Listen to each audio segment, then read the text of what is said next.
The only differences for them were the religious differences. Infidels and believers is how the Turks saw those differences. All non-Muslims, like the Christians and the Jews, were thought to be the infidels, and the Turks wanted those infidels to become believers. Like the Byzantines with the Slavs, the Turks believed that through religion they'd gain control. But the Byzantines had done a very good job. Greek Orthodox culture proved hard to destroy.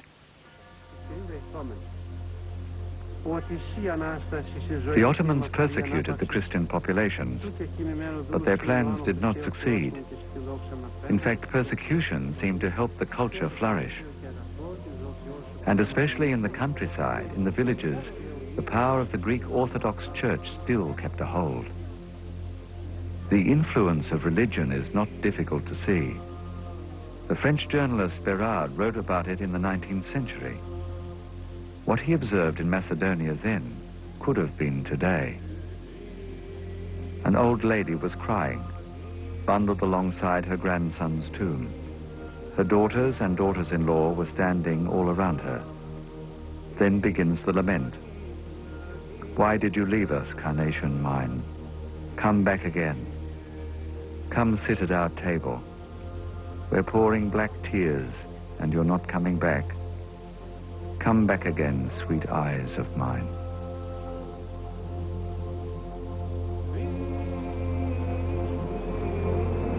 During those early days of the Ottoman takeover, Christians moved from the cities into the mountains, where they felt safer from persecution. Away from the upheavals of the conquerors, life began to settle down. With that movement away from the productive areas to the mountains, there was a need to look for other work. Many people, especially the young people of the villages, were obliged to emigrate to the northern Balkans and to the west, to Italy, and to create new communities there.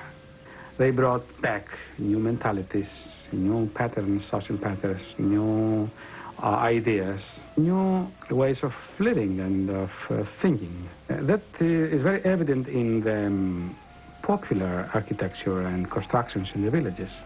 When you can see the mixture and the confusion between the Oriental styles and the Western styles, the Oriental ideas and the Western ideas. So those people traveled back and forth, trading in goods and bringing new thoughts. The influences of the great cities of Europe took hold. They adopted new ideas in architecture, art and culture. And so a mix of West and East was created. It was those liberal Western ideas, combined with economic and social changes of the day, that was to have a profound effect on the future of Greece. And this political change meant a revolution against the Turkish domination. So we had various insurrectional movements in Macedonia, all over the Greek world, which culminated in the great Greek Revolution of 1821. The revolution succeeded in southern Greece, and the Macedonians helped that success. They used diversionary tactics to delay the Ottoman army in the north. Those delays allowed time for the revolution to get a foothold in the south and so succeed. But in Macedonia, the Ottomans still held on for many more years. But the revolution in Macedonia and the revolution in southern Greece are chapters of the same book, of the same history. The two different, not different chapters, but chapters which belong to the same history.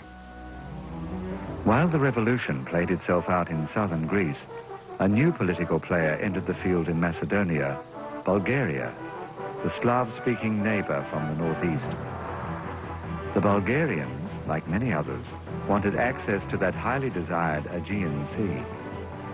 They thought that winning over the Slav-speaking population of Macedonia was a way to attain that dream. And so began a tug-of-war between the Bulgarians and the Greeks.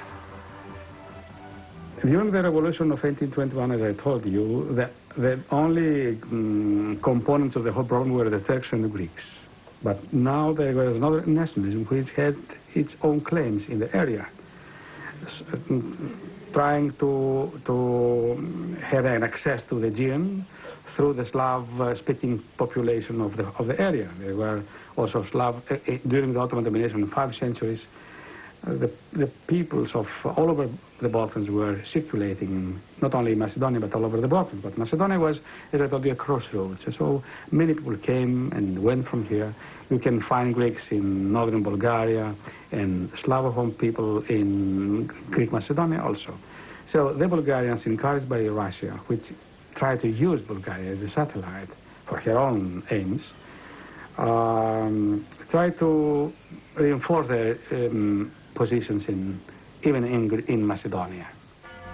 They knew that education played an important part in the survival of Greek Orthodox culture. The Orthodox Church would hold classes in secret, even when forbidden by the Ottoman rulers. The Bulgarians thought that their way to the hearts and minds of the Slavic population would be through their own church. They wanted the Slavonic language to replace the traditional Greek, and the Slav-speaking Bulgarian priests to replace the Greek ones. This would remove them from the influence of the ecumenical patriarchate in Constantinople, which they saw as perpetuating Greek national interests.